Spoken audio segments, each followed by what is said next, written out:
Ada orang-orang yang tak hidup dari kerja keras, tapi dari harapan melihat orang lain jatuh.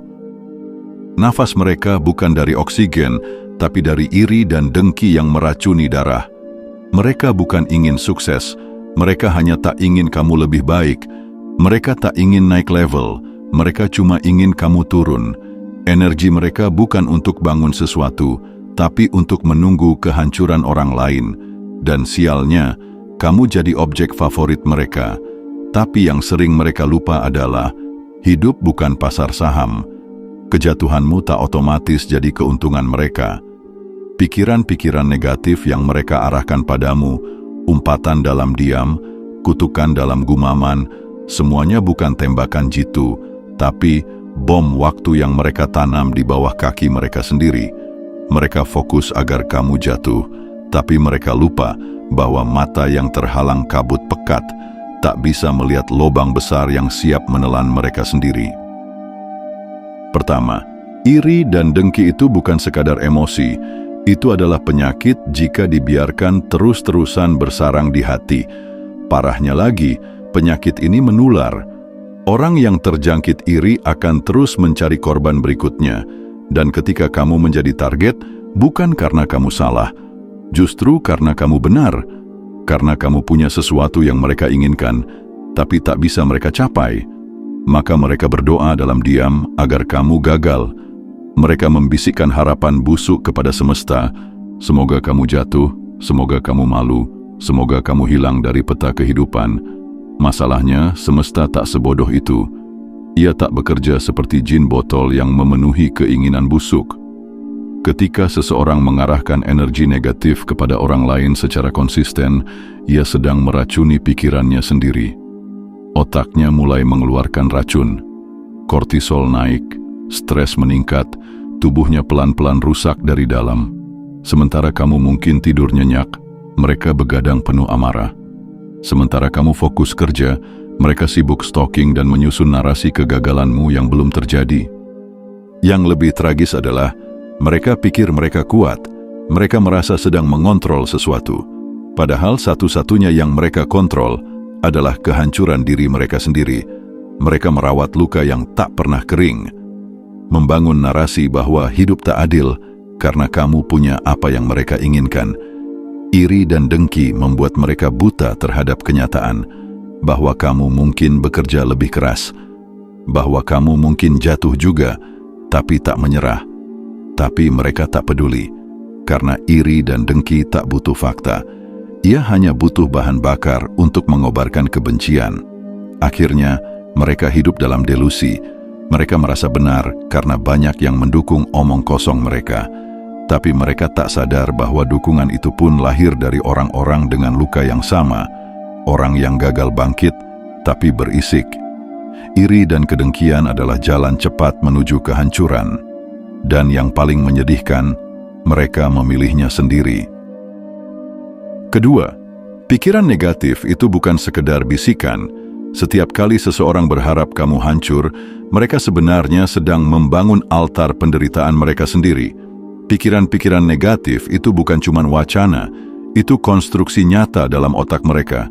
Bayangkan otak seperti ladang subur, apa yang ditanam akan tumbuh.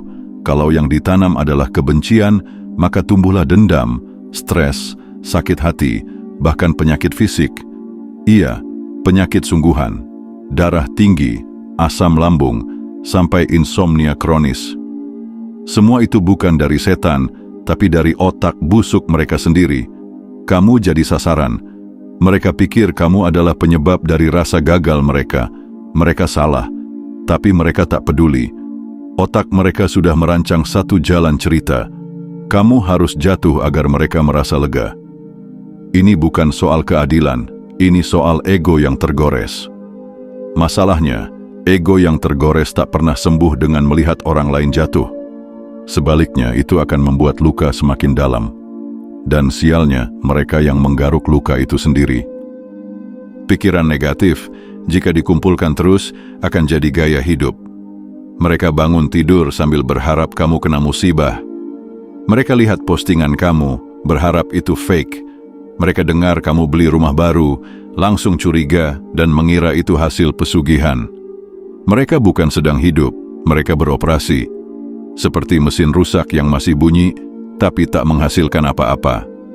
Dan kamu, mau tak mau, tetap jadi tokoh utama dalam sinetron penuh drama di dalam kepala mereka.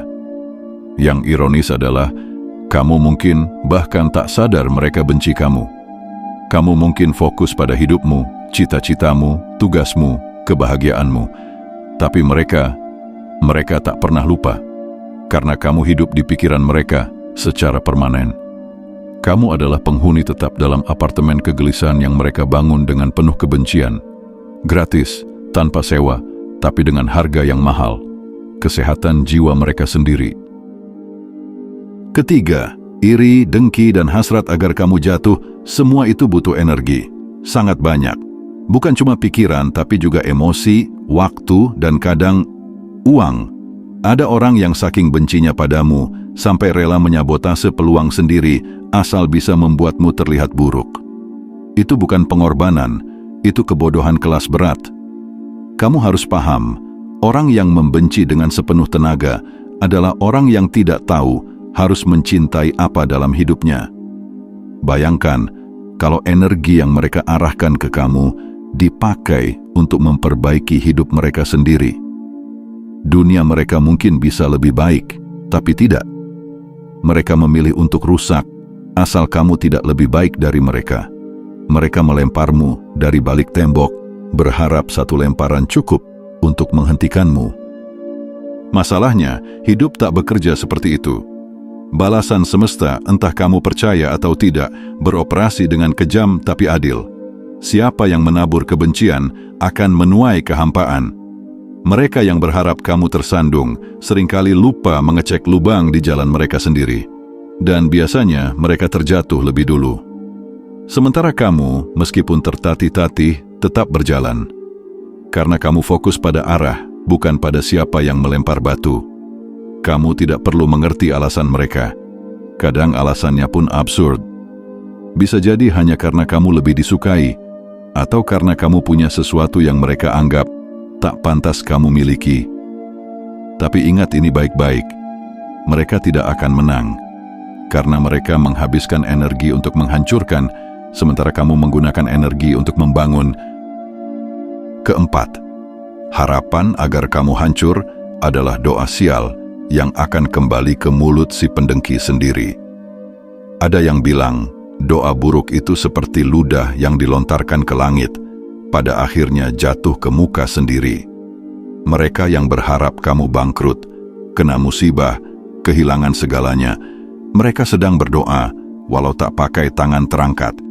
Mereka mengirimkan energi hitam ke arahmu, tanpa sadar arah anginnya sedang tak memihak. Dan kamu tak perlu jadi suci atau spiritual untuk menyadari, semesta bekerja dengan cara menampar balik orang-orang macam itu. Semesta tahu siapa yang benar-benar jahat dan memiliki niat busuk. Harapan buruk itu ibarat panah yang dilepas dengan benci. Tapi jika kamu tidak membuka pintu bagi kebencian, panah itu memantul balik. Karena kamu fokus, kamu tenang, kamu tahan diri untuk tidak membalas. Dan justru karena itu kamu terlindungi. Bukan karena kamu sakti, tapi karena mereka terlalu tolol, mengira semesta tidak mencatat kebusukan mereka. Apa yang mereka pikirkan tentang kamu tak akan jadi kenyataan jika kamu tak membiarkannya menembus batinmu. Pikiran buruk mereka hanya punya kuasa kalau kamu izinkan masuk. Tapi kamu dari awal memilih diam, fokus, jalan terus. Itu bukan kelemahan, itu pertahanan.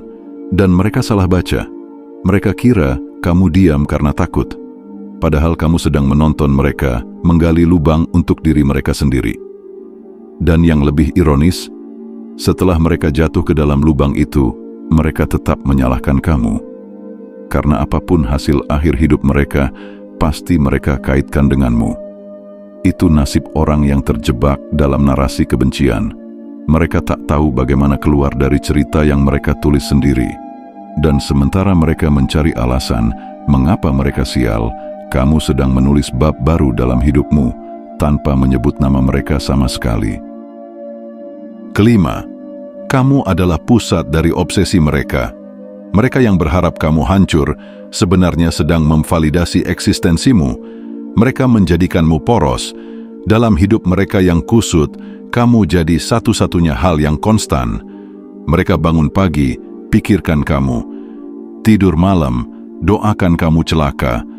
Kalau kamu posting sesuatu, mereka buka diam-diam. Kalau kamu dapat kabar baik, mereka pura-pura tak peduli, padahal mendidih. Gilanya lagi, kamu bahkan lebih sering mereka pikirkan daripada diri mereka sendiri. Itu bukan cinta, itu obsesi, tapi obsesi jenis gelap.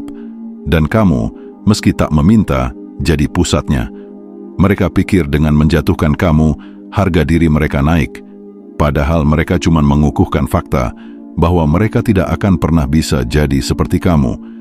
Karena kamu adalah orang yang mereka butuhkan untuk dijatuhkan agar mereka bisa merasa tinggi. Tapi nyatanya, mereka tetap kerdil, bahkan setelah membayangkan kamu hancur ribuan kali.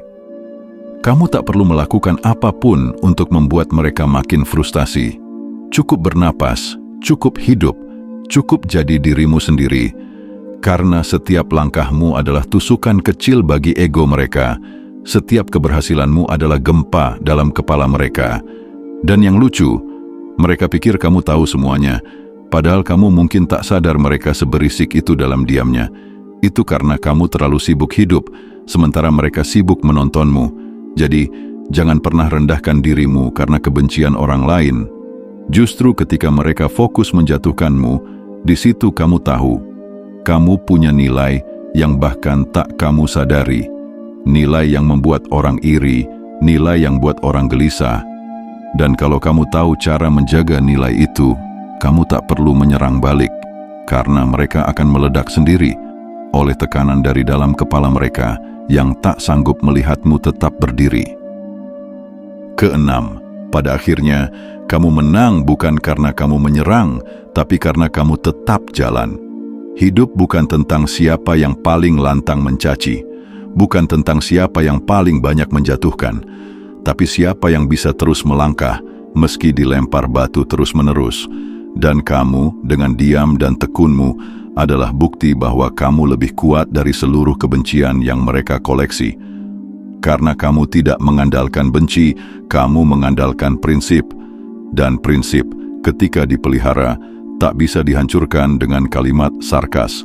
Orang-orang yang berharap kamu gagal hanya akan melihat kamu terus naik, dan itu yang buat mereka makin marah. Tapi itu juga pelajaran buatmu. Jangan buang energi untuk menjelaskan dirimu.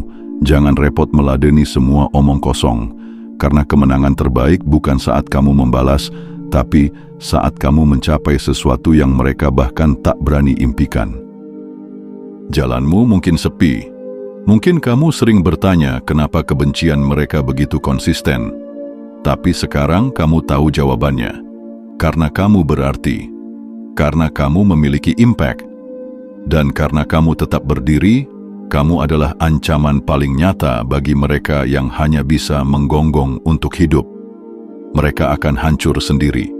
Bukan karena kamu doakan, tapi karena kebencian mereka membusuk terlalu lama di dalam. Sementara kamu cukup terus hidup, terus melangkah, dan terus menjadi jawaban dari doa baik orang-orang yang mendukungmu. Karena pada akhirnya, semesta akan menertawakan mereka yang busuk dan menyambut mereka yang tulus.